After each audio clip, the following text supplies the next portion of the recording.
Informasi lainnya pemirsa, anggota DPR RI Melly Goeslaw dan Wakil Menteri Kebudayaan Giring Ganesha saling berbalas nyanyian saat rapat kerja membahas soal anggaran. Nyanyian sebagai ucapan ulang tahun untuk Giring Ganesha.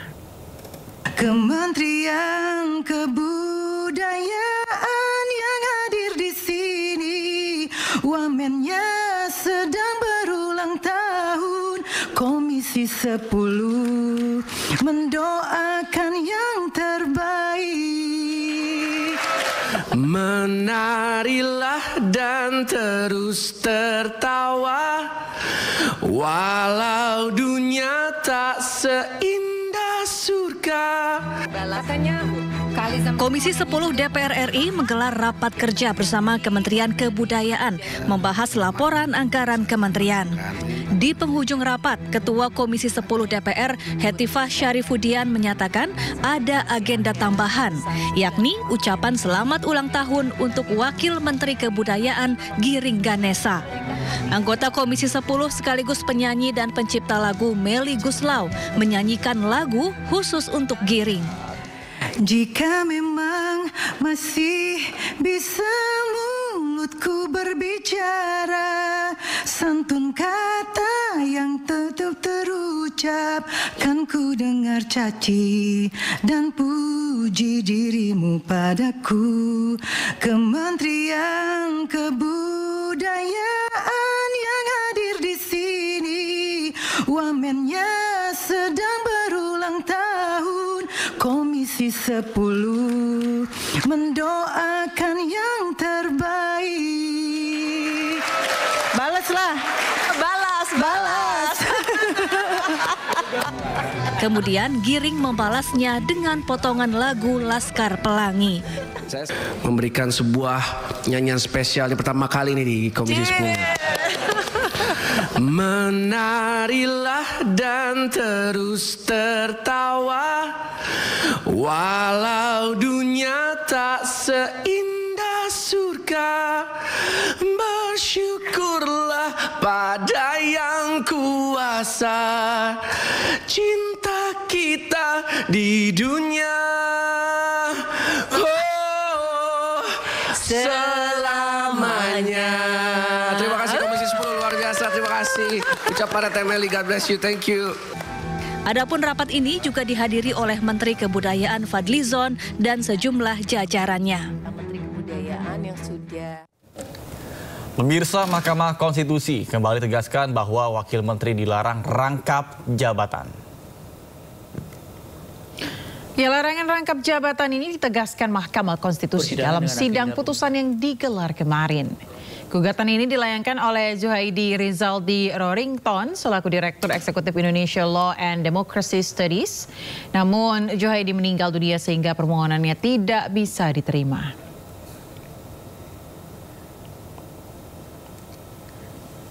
Meski gugatan ditolak, MK menegaskan bahwa aturan yang melarang menteri rangkap jabatan juga berlaku bagi wakil menteri.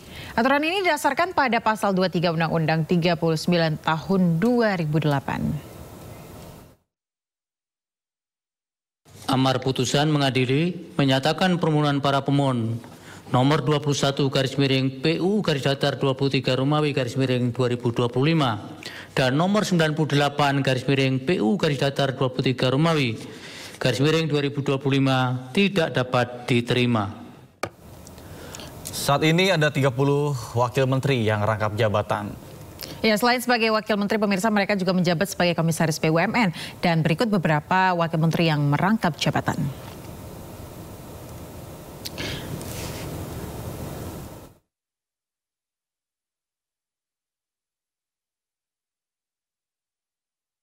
Yang pertama ada Wakil Menteri Pemuda dan Olahraga Taufik Hidayat yang juga menjabat sebagai Komisaris PT PLN Energi Primer Indonesia. Kemudian ada Stella Christy, Wakil Menteri Pendidikan Tinggi, Sains dan Teknologi yang juga menjabat sebagai Komisaris PT Pertamina Hulu Energi. Selanjutnya pemirsa, ada juga Wakil Menteri Luar Negeri Arif Hafaz Ugroseno yang juga menjabat sebagai Komisaris PT Pertamina International Shipping. Ada Wakil Menteri Ketenagakerjaan Immanuel Ebenezer yang juga merangkap jabatan Ia menjabat sebagai Komisaris PT Pupuk Indonesia. Selain itu ada juga Wakil Menteri Koperasi Ferry Juliantono yang menjabat juga sebagai Komisaris PT Pertamina Patraniaga.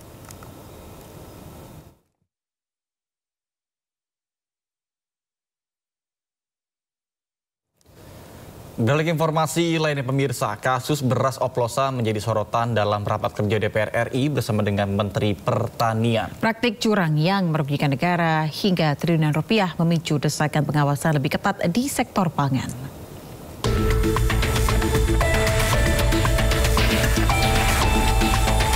Kasus beras oplosan kembali disorot dalam rapat kerja DPR RI bersama Menteri Pertanian Amran Sulaiman.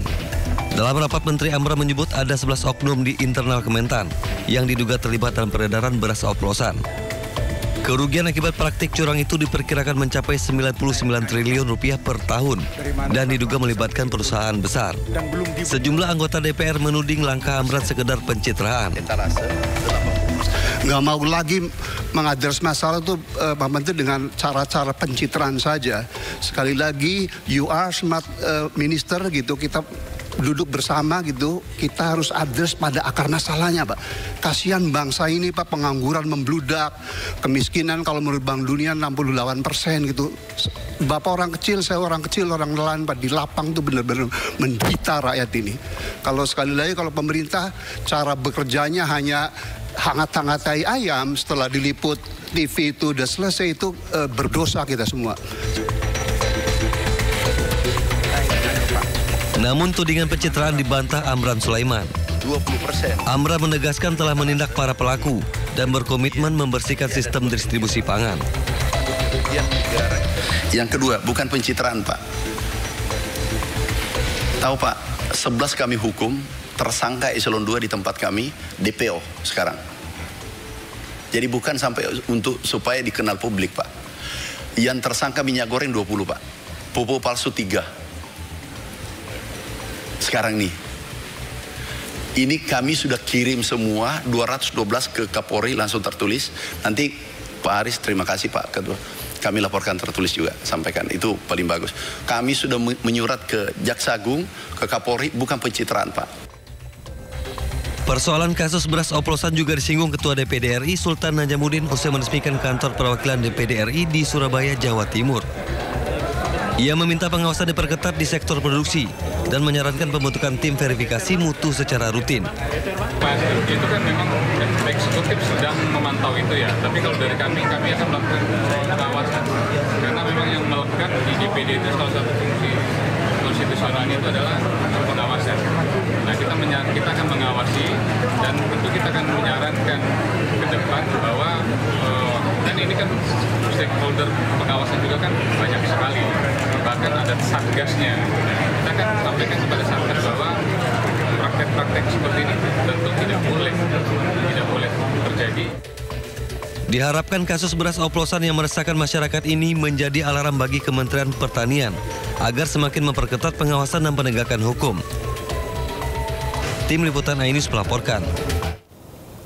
Pemirsa, Istana menegaskan pemerintah tidak akan serta-merta mengambil alih lahan HGB maupun HGU yang tidak terpakai selama 2 tahun. Kepala Kantor Komunikasi Presiden Hasan Nasbi menyikapi pernyataan Menteri Nusron Wahid yang menyebut pemerintah akan mengambil alih lahan-lahan terlantar dan mengalokasikannya untuk organisasi kemasyarakatan agar tidak terjadi konflik agraria.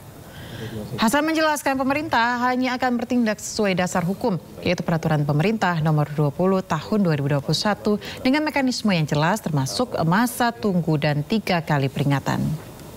Ya, mungkin saya jawab secara umum. Jadi semangat pemerintah, yang pertama, semangat pemerintah adalah supaya tidak ada lahan-lahan yang terlantar. Lahan-lahan terlantar ini juga bisa juga menimbulkan konflik agraria. Karena dibiarkan sekian lama, ada orang yang menduduki, kemudian terjadi konflik agraria. Tapi pemerintah tidak akan serta-merta melakukan seperti itu karena ada masa tunggunya sekian tahun, ya. ada peringatannya, 3 kali peringatan, supaya lahan itu tidak ditelantarkan. Dan ini dasar hukumnya ada peraturan pemerintah tahun nomor 20 tahun 2021. Jadi bukan kebijakan baru. Dasar hukumnya sudah ada. Definisi tanah terlantar. Peraturan pemerintah memberikan definisi yang jelas mengenai kawasan dan tanah terlantar serta kriteria yang akan digunakan untuk mengidentifikasi. Penertiban peraturan pemerintah juga mengatur proses penertiban kawasan dan tanah terlantar, termasuk tahapan evaluasi, peringatan, dan penetapan. Kemudian hak atas tanah. Selain itu, peraturan pemerintah juga membahas mengenai hapusnya hak atas tanah atau hak pengelolaan pada bagian yang ditelantarkan serta penegasan status tanah tersebut sebagai tanah negara yang dikuasai langsung oleh negara.